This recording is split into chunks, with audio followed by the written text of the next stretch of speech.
Today I'm going to show you how to set up a profile in SchoolFusion. So go ahead and go to the school website and log in using your username and password. Once you log in, scroll down. On the lower left-hand side, underneath the calendar, you're going to see an area called your personal dashboard. You should see Welcome and your name.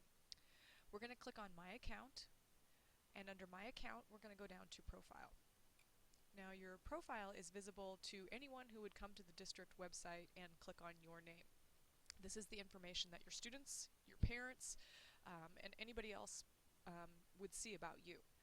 So if you didn't set up a profile last year, you probably don't have a lot here. You would have your name, you would have a picture, and you maybe don't have anything in this personal statement area. We're going to go ahead and set that up today. So underneath your picture, go ahead and click on Edit My Profile. In your personal settings, on the My Profile tab, you see that the first thing you can do is change your public name. Now your public name is what is displayed to the users. So if you're a classroom teacher, maybe you don't want your first name displayed, maybe you just want Mrs. or Mr. displayed there. So I'm going to go ahead and change that, and that's what's going to show instead of my first and last name. Below that you'll see your picture.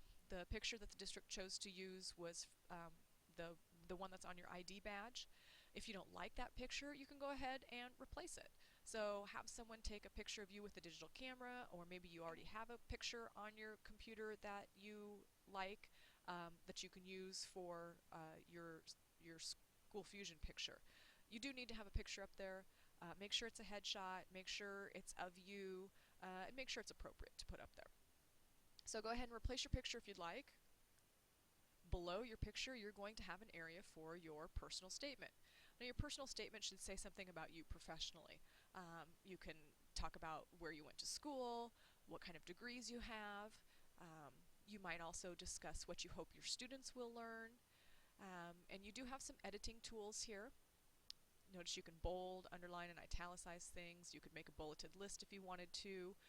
You can change the text color. Now you do need to be careful if you're going to change the color, because you want to be sure that if you change the color, you can still read the text. So be careful when you're changing the colors of things.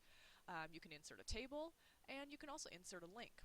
So let's say I wanted to put a link to the Wayne State College website, because I talk about having a degree from Wayne State. I could simply highlight Wayne State College and click the Insert a Link button, and I can either copy and paste the address from Wayne State, or I can simply, I know what that is, so I'm just going to type it in, Wayne State College, and click OK. Now when I come back here, you'll notice that the Wayne State College has changed color. If I hover over the top of it, you'll see that an underline pops up, which tells me that that is a link. So go ahead and change your update your personal statement and click Save. Now when you go back to your profile page, you'll see that all of the changes that you made have been corrected. So here I changed my name, and here I made Wayne State College a link, and if I hover over the top of that, it tells me that that's a link to Wayne State College. So that is how easy it is to change your profile in SchoolFusion.